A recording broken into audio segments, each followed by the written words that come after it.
హరే కృష్ణ ప్రభు. హరే కృష్ణ. హరే కృష్ణ ప్రణామాలు. హరే కృష్ణ ప్రణామాలు. ఓం నమో భగవతే వాసుదేవాయ. ఓం నమో భగవతే ఓం నమో భగవతే వాసుదేవాయ. ఓం నమో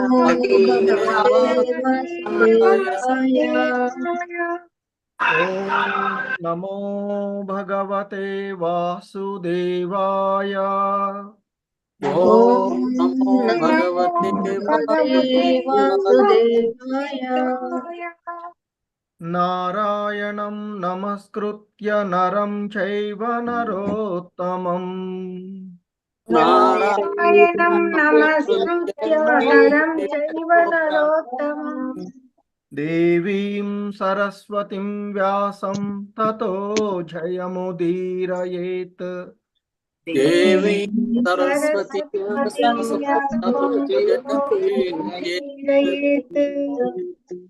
నష్టప్రాయేష్వభద్రేషు నిత్యం భాగవత సేవయా.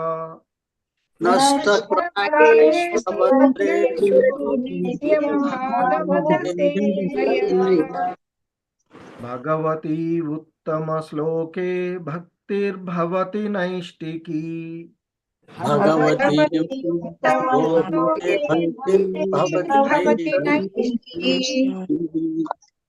హరే కృష్ణ. హరే కృష్ణ అందరికి. సో ఈరోజు శ్రీమద్ భాగవతం క్లాస్కి ఇస్కాన్ శ్రీ శ్రీ రాధా గోవింద ఆలయం తరపున మీ అందరికీ కూడా స్వాగతం తెలియచేస్తూ ఉన్నాము.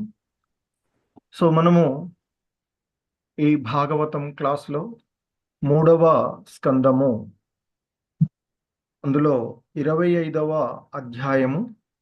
సో ఇప్పటి వరకు 9 శ్లోకాలను చూసాము.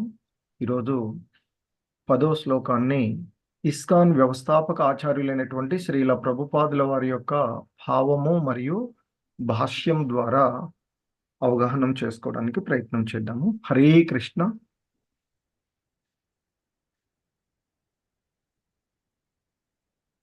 సో శ్రీమద్ భాగవతము 3వ స్కందము 25వ అధ్యాయము 10వ శ్లోకం. హరే కృష్ణ. Please repeat. అతమే దేవ సమ్మోహం అతమే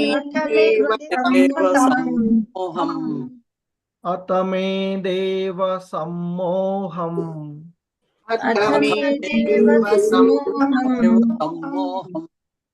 అతమే దేవ సమ్మోహం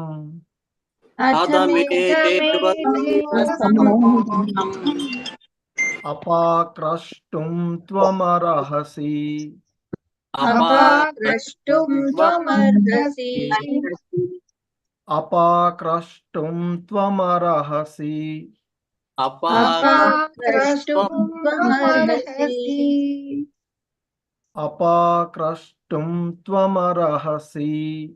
అపాక్రష్టుం త్వమర్హసి.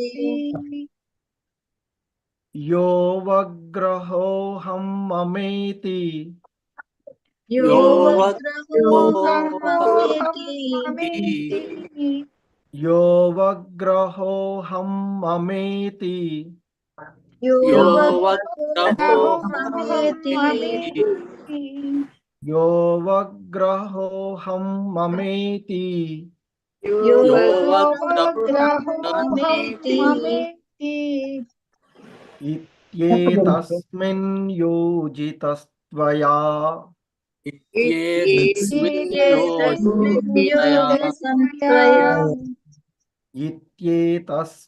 యోజితస్త్వయా.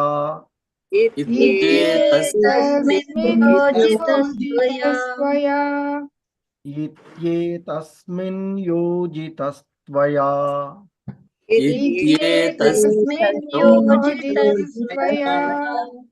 హరే కృష్ణ. అతమే దేవ సమ్మోహం అపాక్రష్టుం త్వమర్హసి. అధమే దేవ సమూహం అపాకృష్టం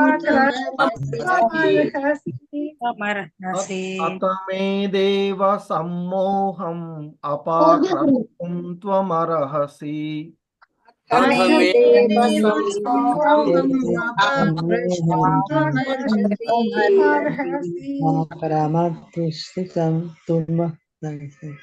యో వగ్రహోహం మమేతి ఇత్యేతస్మిన్ యోజితస్త్వయా. యో వగ్రహోహమేతి యోజితస్త్వయా యో వగ్రహోహం మమేతి ఇత్యేతస్మిన్ యోజితస్త్వయా. యో వగ్రహోహమేతి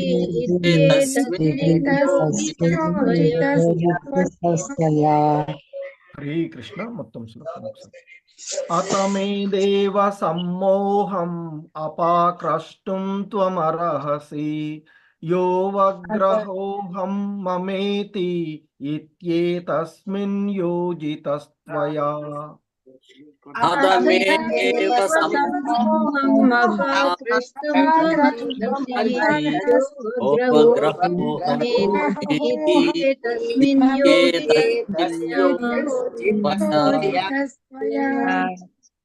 హరే కృష్ణ. మాతాజీ ప్రభుజీ. రామకృష్ణ ప్రభు చదవండి ఇద్దరు ప్రభుజీ మాత. హరే కృష్ణ. బృందా మాతాజీ, హైమావతి మాతాజీ. హరే కృష్ణ ప్రభు. హరే కృష్ణ. అథ మే దేవ సమూహం అపాక్రష్టుం త్వమర్హసి. యో వగ్రహోహం మమేతి ఇత్యేతస్మిన్ యోజితస్త్వయా. హరే కృష్ణ ప్రభు. హరే కృష్ణ ప్రభుజీ. హరే ఓం కృష్ణ. నమో భగవతే వాసుదేవాయ. అథ మే దేవ సమ్మోహం అపాక్రష్టుం త్వమర్హసి. యో వగ్రహోహం మమేతి తస్మిన్ యోజితస్త్వయా. హరే కృష్ణ ప్రభుజీ. హరే కృష్ణ. సరళాదేవి మాతాజీ. హరే కృష్ణ. హరే కృష్ణ ప్రభుజీ. ప్రణామాలు ప్రభుజీ. హరే కృష్ణ. ప్రణామం. ఓం నమో భగవతే వాసుదేవాయ. అథ మే దేవ సమ్మోహం అపాకృష్టుం త్వమర్హసి. యో వగ్రహోహం మమేతి ఇత్యేతస్మిన్ యోజితస్త్వయా. హరే కృష్ణ ప్రభుజీ. హరే కృష్ణ.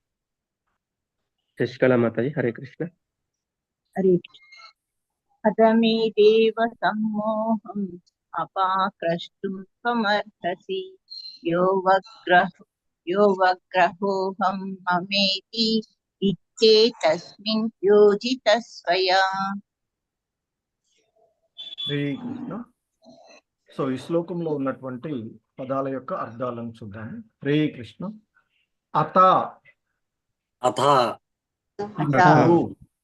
ఇప్పుడు, ఇప్పుడు, మే మే నా యొక్క, నా యొక్క దేవా దేవా ఓ దేవా ఓ దేవా సమ్మోహం సమూహం మోహమును మోహమును అపాక్రష్టుం అపాకృష్టుం నశింపచేయుము.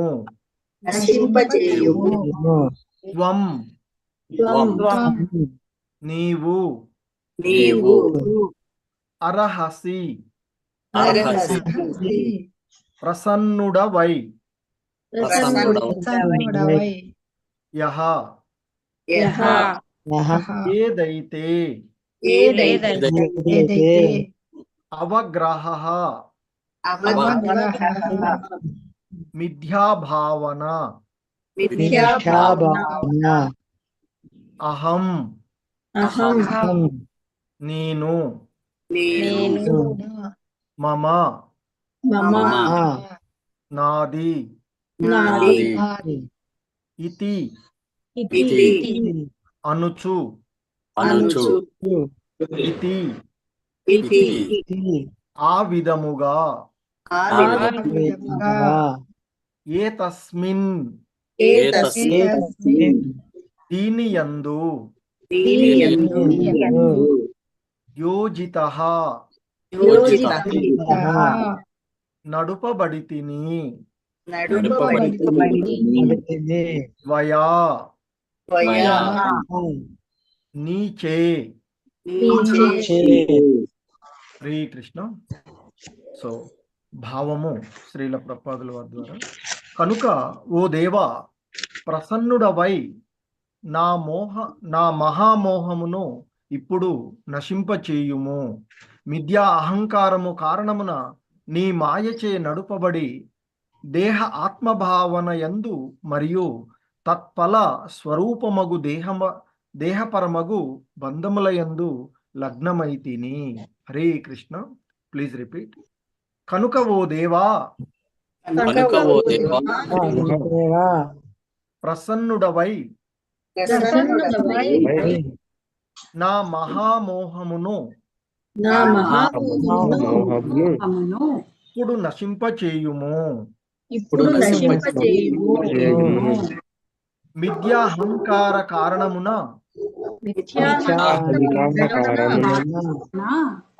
నీ మాయచే నడపబడి దేహాత్మ భావన యందు మరియు తత్ఫల స్వరూపమగు దేహపరమగు బంధములందు లగ్నమైతిని.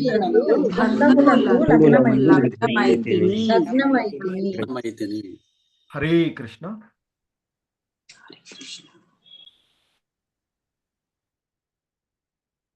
సో భాష్యము బై శ్రీల ప్రభుపాదుల వారు. భాష్యము: మిథ్యా అహంకారముతో దేహ ఆత్మ భావనను కలిగియుండి దేహ సంబంధమున కలిగియున్న వాటిపై స్వామిత్వము ప్రకటించుట మాయ అని పిలువబడును. తాను ఎల్లరి హృదయమందు విరాజమానుడనై ఉన్నాననియు తన నుండియే ఎల్లరకు స్మృతి మరియు విస్మృతి కలుగుచున్నవనియు భగవద్గీత యందలి 15వ అధ్యాయమున శ్రీకృష్ణ భగవానుడు పలికియున్నాడు. దేహంతో ఆత్మ యొక్క మిథ్యా దాతాత్మము మరియు దేహపరములైన సంపత్తుల ఎడ అనురక్తి ఎనునవి సైతము భగవన్ నిర్దేశము వలననే కలుగుచున్నవని దేవహూతి పలికినది. దీని భావము భగవానుడు పక్షపాతము చూపుచూ ఒకరిని భక్తియోగమునందు ఇంకొకరిని ఇంద్రియ భోగమునందు నిలుపుననియా? ఒకవేళ ఇదే సత్యమైనచో భగవానుని తరపున అది విరుద్ధమగు విషయము కాగలదు, కానీ అది సత్యము కాదు. జీవుడు తనకు భగవానునితో గల నిజమగు సహజ సంబంధ స్థితిని మరిచి ఇంద్రియ భోగరతుడు కాగోరినప్పుడు వెంటనే మాయచే బంధితుడగును. దేహంతో చైతన్యము యొక్క మిథ్యాదాతత్వము మరియు దైహిక సంపత్తుల ఎడ ఆసక్తియే ఈ మాయాబంధము. ఇవన్నీయును మాయ యొక్క కర్మలు. మాయ కూడా భగవానుని యొక్క ప్రతినిధియే కనుక అది పరోక్షంగా భగవానుని కర్మయే అగును. భగవానుడు దయామయుడు కనుక ఎవరేని అతనిని మరచి ఈ భౌతిక జగమును భోగింపగోరినచో ప్రత్యక్షంగా కాకుండా తన భౌతిక శక్తి ద్వారా అతడు పూర్తి సౌకర్యములను వసగును.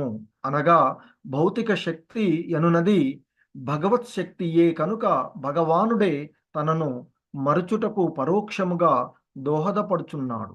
కనుకనే దేవహూతి, నేను ఇంద్రియ భోగములందు లగ్నమగుట కూడా నీ కారణముననే జరిగినది. ఇప్పుడు దయతో ఆ బంధము నుండి నన్ను ముక్తురాలున చేయుము అని పలికెను. భగవత్ కర్ణ చేతనే జీవుడు ఈ భౌతిక జగమునందు భోగించుటకు అనుమతించబడును. కానీ దానితో అతడు విసుగు చెంది భంగపాటు పడి ఆ పిదప శ్రీకృష్ణ భగవానుని చరణ కమలములకు శ్రద్ధతో శరణజొచ్చినప్పుడు కరుణాంతరంగుడైన ఆ దేవదేవుడు అతనిని బంధ విముక్తుని చేయును. కనుకనే భగవద్గీత యందు శ్రీకృష్ణుడు మొట్టమొదట నాకు శరణునందుము, పిదప నీ బాధ్యత నేను స్వీకరించి సర్వపాపముల నుండి ముక్తిని చేయుదును అని పలికెను.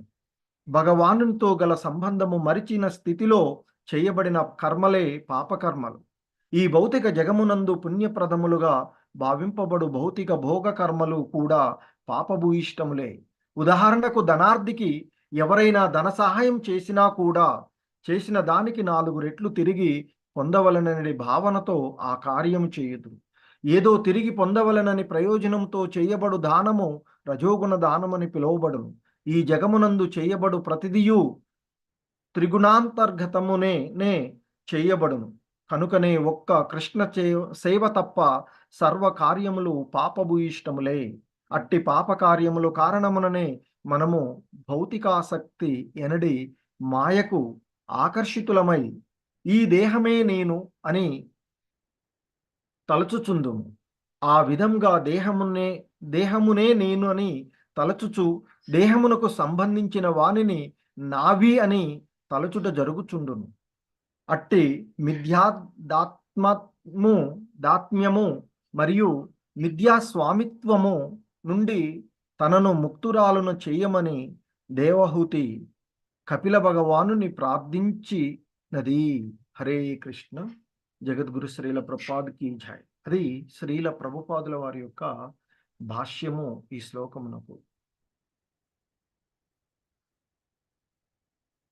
హరే కృష్ణ. ఓం అజ్ఞానతిమిరాంధస్య జ్ఞానాంజనశలాకయా చక్షుర్మిలితం యేన తస్మై శ్రీగురవే నమః.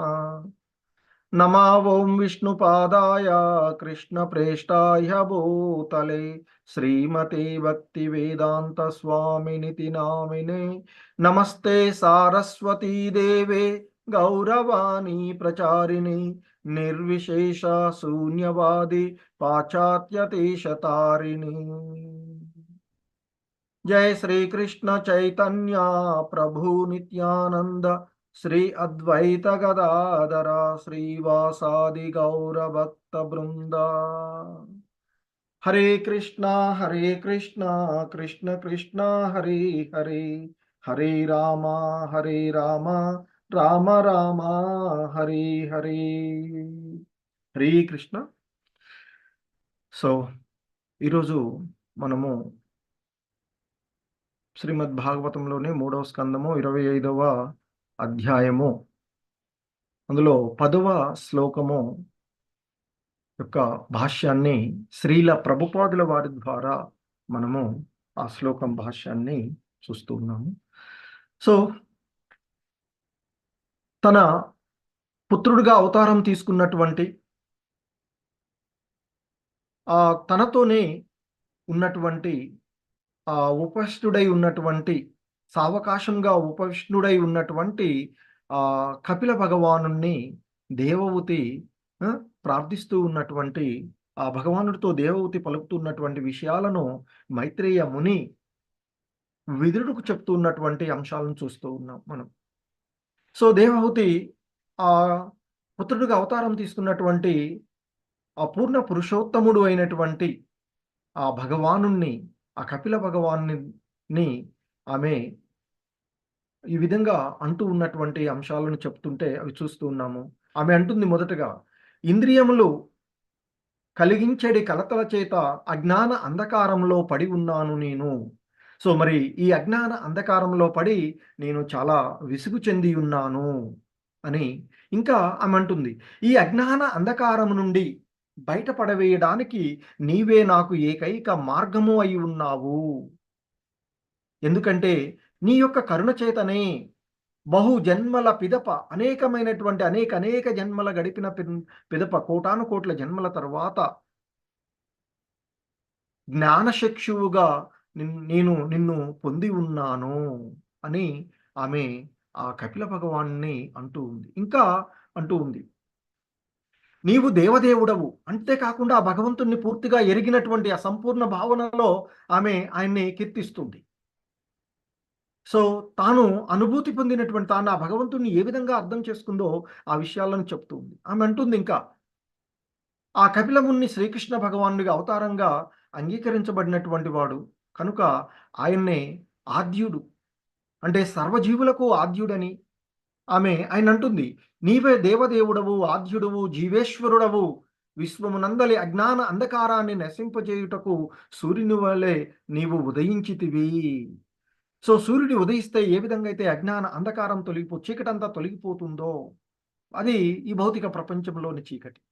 మరి ఆధ్యాత్మికంగా ప్రతి జీవుడు పొందవలసినటువంటి వాస్తవికమైనటువంటి జ్ఞానాన్ని అందించడానికి ఆ భగవంతుడే ఇక్కడ కపిలముని రూపంలో అవతారం తీసుకున్నాడు అనేటువంటి విషయాన్ని ఆమె చెప్తూ ఉన్నటువంటిది.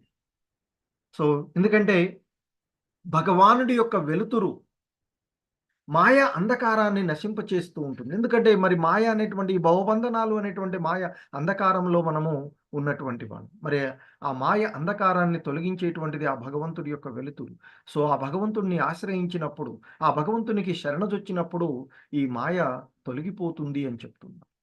సో కాబట్టి మరి ఆ మాయను తొలగించేటువంటి విషయము ఆ భగవంతుడు ద్వారా కానీ, లేదా ఆ భగవంతుడు యొక్క ప్రతినిధి అయినటువంటి గురువు గారి ద్వారా శిష్యుడు యథార్థమైనటువంటి దృష్టిని, యథార్థమైనటువంటి జ్ఞానాన్ని, దివ్యమైనటువంటి జ్ఞానాన్ని పొందగలడు అనేటువంటి విషయాన్ని చూసాం. సో ఇంకా మనకి ఇక్కడ ఆమె ఇంకా అంటుంది కానీ, అతమే దేవ సమ్మోహం అపాక్రష్టం త్వమర్హసి యో వగ్రహోహం మమేతి ఇత్యేతస్మిన్ యోజితస్త్వయా. సో ఇంకా అమంటుంది, కనుక ఓ దేవా, అతమే దేవ. సో మే అంటే నా యొక్క దేవా, ఓ దేవా. ఇక్కడ సమ్మోహం అంటే మోహాన్ని,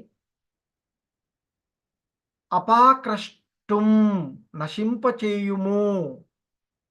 ఎవరు? త్వం అంటే ఎవరు? అక్కడ కపిల భగవానుడు. సో అందుకే ఆమె అంటుంది ఇక్కడ, కనుక ఓ దేవా ప్రసన్నుడవై నా మహామోహమును ఇప్పుడు నశింపచేయుము. అతమే దేవ సమ్మోహం అపాక్రష్టం త్వమర్హసి. సో కాబట్టి ఓ దేవదేవా, సో నీవే జ్ఞానాన్ని బోధించేటువంటి వాడవు కనుక ఓ దేవా ప్రసన్నుడవై, నా ఎడ ప్రసన్నుడవై నా మహామోహమును తొలగించవయ్యా, నశింపచేయు అంటూ ఆమె ఆ భగవంతుడిని వేడుకుంటూ ఉన్నటువంటి. ఎందుకంటే ఇంకా చెప్తుంది, యో వగ్రహోహం మమేతి ఇత్యేతస్మిన్ యోజితస్త్వయా. సో మిథ్యా అహంకార కారణముగా నీ మాయచే నడపబడుతూ ఉన్నటువంటి ఈ దేహాత్మ భావన యందు మరియు ఆ దేహాత్మ భావన వలన కలిగినటువంటి స్వరూపం ఏదైతే ఉందో ఆ స్వరూపాల ఎడ ఆ దేహపరమైనటువంటి బంధనాలందు నేను లగ్నమై ఉన్నాను అని ఆమె ఆ భగవంతుడిని వేడుకుంటూ ఉన్నటువంటి అంశాన్ని ఈ శ్లోకంలో మనం చూస్తూ ఉన్నాం. సో ఇక్కడ శ్రీల ప్రభుపాదుల వారు వివరణ భాష్యం చెప్తున్నారు ఇక్కడ దీనికి. ఈ శ్లోకం మిథ్యా అహంకారంతో దేహాత్మ భావనను కలిగి ఉండి దేహ సంబంధమున కలిగి ఉన్నటువంటి వాటిపైన స్వామిత్వమును అంటే అధికారతత్వము, బాసిజమును ప్రకటించుట మాయ అని పిలువబడుతుంది. ఎందుకంటే మాయ అంటే ఏంది? వాస్తవం కానటువంటిది. మరి ఏంటి వాస్తవం? ఇది ఇక్కడ ఈ దేహంనని మనము, అలాగే ఈ దేహ సంబంధమైనటువంటి విషయాలన్నీ నావే అనేటువంటి భావన అనేటువంటిది మరి వాస్తవం కాదు కదా.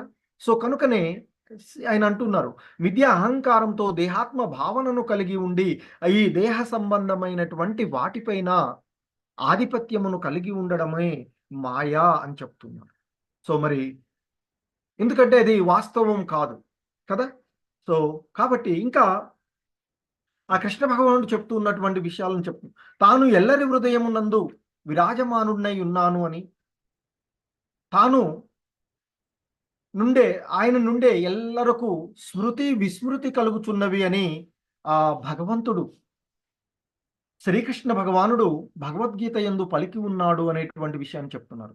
దేహంతో ఆత్మ యొక్క మిథ్యా దాత్మ్యము మరియు దేహపరములైనటువంటి సంపత్తుల ఎడ అనురక్తి అనునవి సైతము ఆ భగవంతుని యొక్క నిర్దేశం వలననే కలుగుచున్నవి అని ఇక్కడ దేవహూతి పలికినటువంటి విషయాలను చెప్తూ ఉన్నటువంటి వారు. సో భగవద్గీత యందు భగవంతుడు ఆయన 15వ అధ్యాయంలో 15వ శ్లోకంలో ఆ భగవంతుడు అర్జున్తో ఈ విధంగా చెప్తాడు. సర్వస్య చాహం హృది సన్నివిష్టో మత్త స్మృతిర్జ్ఞానమపోహనం చ వేదైచ సర్వైరహమేవ వేద్యో వేదాంత కృదు వేద విదేవ చాహం అని చెప్తాడు. అర్జున్తో బోధిస్తూ, ఓ అర్జున, నేను ప్రతి ఒక్కడి హృదయంలో ఆసీనుడినై ఉన్నాను. నా నుండే జ్ఞాపక శక్తి, జ్ఞానము, మరుపు కలుగుచున్నాయి. అందుకే ఇక్కడ స్మృతి విస్మృతి అని ఆమె ఇక్కడ చెప్పినటువంటి. సో ఆయన ద్వారానే స్మృతి మరియు విస్మృతి రెండు కూడా కలుగుతూ ఉన్నటువంటి విషయాలు. సో కాబట్టి ఇక్కడ శ్రీల ప్రభుపాదుల వారు అంటున్నారు, ఆ భగవంతుడు చెప్పినటువంటి. సో ఆయనే ప్రతి ఒక్కరి హృదయంలో ఆసీనుడు అయి ఉండి ఆయన ద్వారానే జ్ఞాపక శక్తి, జ్ఞానము, మరుపు కలుగుచున్నాయి అని చెప్తున్నారు. ఇంకా అంటున్నారు, వేదాలన్నింటి ద్వారా నేనే తెలియదగినటువంటి వాడిని. ఆయన అంటున్నాడు, వేదైచ సర్వైరహమే వేద్యో వేదాంత కృదు వేద విదేవ చాహం అని చెప్పారు. అంటే వేదాలన్నింటి ద్వారా నేనే తెలియదగినటువంటి వాడను. నిజానికి నేనే ఆ వేదాంత కర్తను, నేనే వేదాలను ఎరిగినటువంటి వాడను అంటూ ఆ భగవంతుడు చెప్పినటువంటి అంశాలు చూస్తాం అక్కడ భగవద్గీత యందు. సో అదే విషయాన్ని ఇక్కడ శ్రీల ప్రభుపాదుల వారు గుర్తు చేస్తూ ఉన్నారు. దేవహూతి కూడా అదే విషయాన్ని ఇక్కడ చెప్పినటువంటి అంశము. ఎందుకంటే ఆ భగవంతుడి యొక్క మాయ ద్వారా, విద్యా అహంకారం కారణంగా ఆ భగవంతుని యొక్క మాయ ద్వారా నడుపబడుతూ ఉన్నటువంటి ఈ దేహాత్మ భావన యందు మరియు ఆ దేహాత్మ భావన వలన కలిగినటువంటి స్వరూపము అయినటువంటి ఈ దేహపరమైనటువంటి బంధనాలందు నాది, నా వాళ్ళు, నా బంధువులు లేదా నా పిల్లలు, ఇవి అనేటువంటి ఈ దేహం ద్వారా ఉద్భవించినటువంటి సో వీటి గురించి ఇక్కడ చెప్తూ ఉన్నటువంటి. సో ఆ విధంగా ఇక్కడ దేవహూతి కూడా ఆ విషయాన్ని తెలుసుకున్నటువంటి ఆమె ఆ దేహంతో ఆత్మ యొక్క మిథ్య ఆ తదాత్మత్మ్యము ఏదైతే ఉందో దానిని ఆ దేహపరమైనటువంటి సంపత్తుల ఎడ అనురక్తులు ఇవన్నీ కూడా ఆ భగవంతుని వల్లనే కలుగుతూ ఉన్నాయి అని చెప్తారు.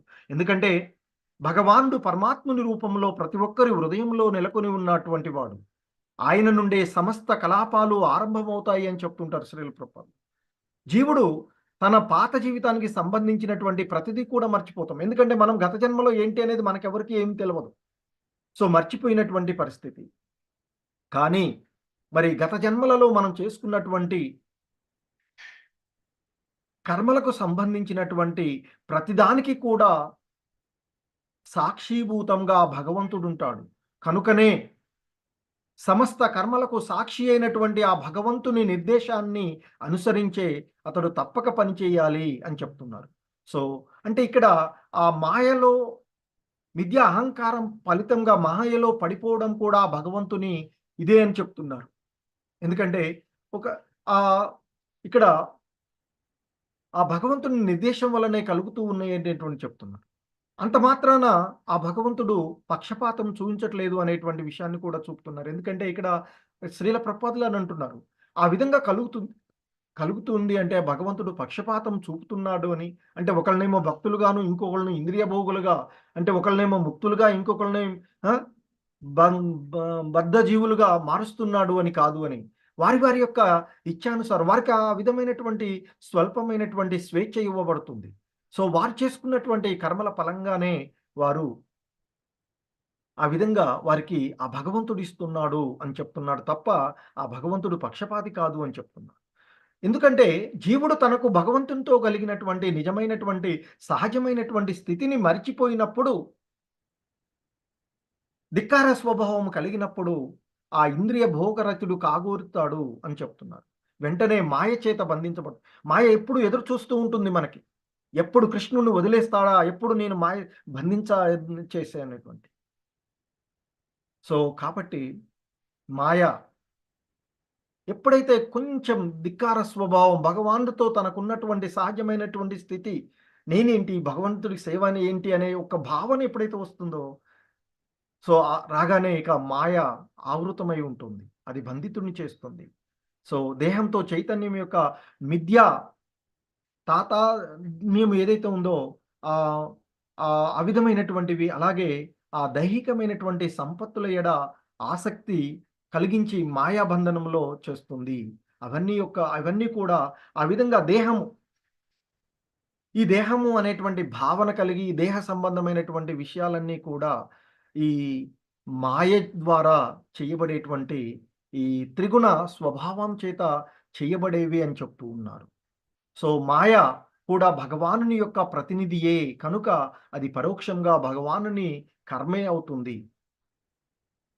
అయినా కూడా భగవంతుడు ఎంతో దయామయుడు కనుక ఎవరైనా ఏ విధమైనటువంటిది భగవంతుడిని ఏ విధంగా కోరుకుంటే ఆయన చెప్తారు, ఎవరెవరు ఏ ఏ విధాలుగా నన్ను దరిచేరితే ఆ విధంగానే వారి యొక్క కోరికలు నెరవేరుస్తాను అని చెప్తున్నారు.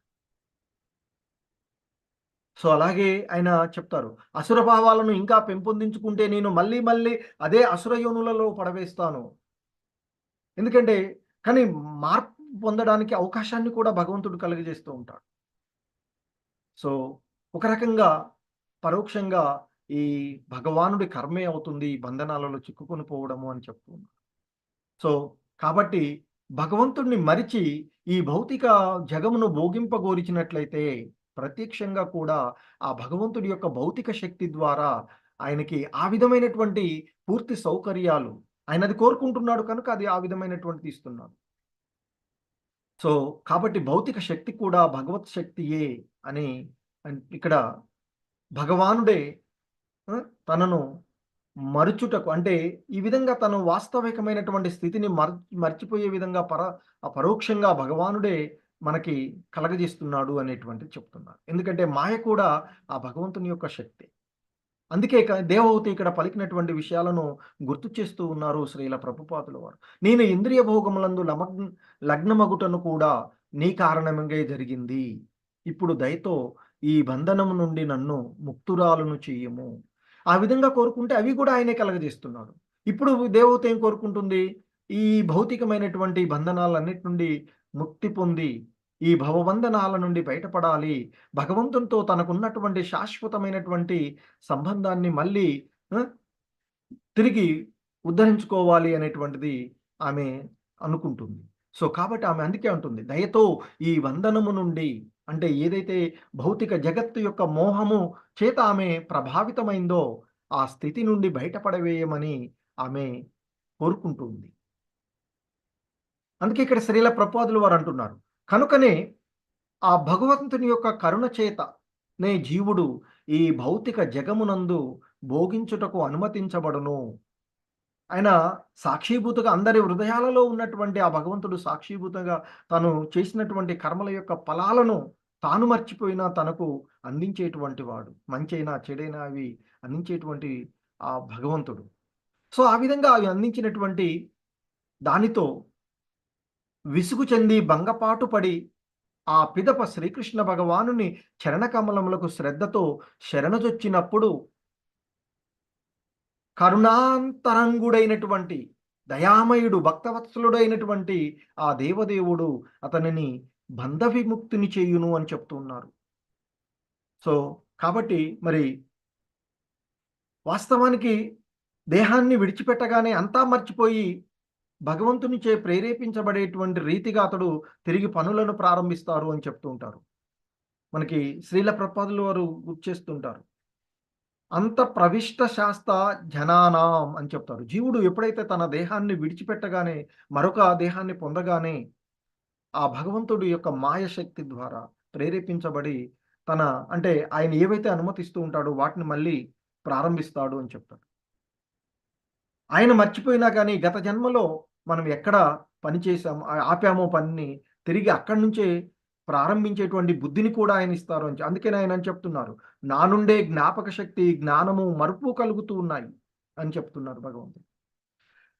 సో ఇంకా ఇక్కడ చెప్తూ ఉన్నారు. సో మరి ఆ విధంగా మరి వాటన్నిటి నుండి అవన్నీ కూడా భగవంతుని యొక్క ఆధీనంలో ఉన్నటువంటివే కనుక మరి మొట్టమొదటగా భగవంతునికి శరణజొచ్చాలి అని చెప్తున్నారు. అందుకే భగవద్గీత యందు అంతిమ అంశంగా చెప్పబడినటువంటిది 18వ అధ్యాయంలో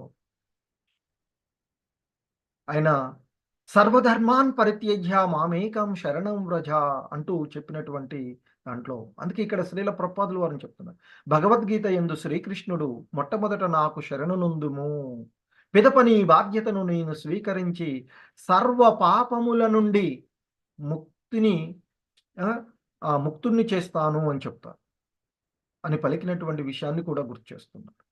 కాబట్టి భగవానునితో గల సంబంధమును మరిచి ఉన్నటువంటి స్థితిలోనే చేసేటువంటి కర్మలు, అంటే భగవత్ సంబంధమైనటువంటివి కాకుండా చేసేటువంటి ఏ కర్మైనా పాపకర్మే అవుతుంది అని చెప్తున్నారు. ఈ భౌతిక జగమునందు పుణ్యప్రదాలుగా భావించబడి భౌతిక భోగ కర్మలు కూడా పాపభూయిష్టాలే అని చెప్తారు. కొన్ని ఈ భౌతిక జగత్తులో పుణ్యప్రదాలుగా భావించి చేసేటువంటి వేదాలలో సూచించబడినటువంటి కర్మలను చేస్తూ ఉంటుంటాం. అది భగవత్ సంబంధం లేకుండా చేసినట్లయితే అది కూడా పాపకర్మలే అవుతూ ఉంటాయి అని చెప్తున్నారు.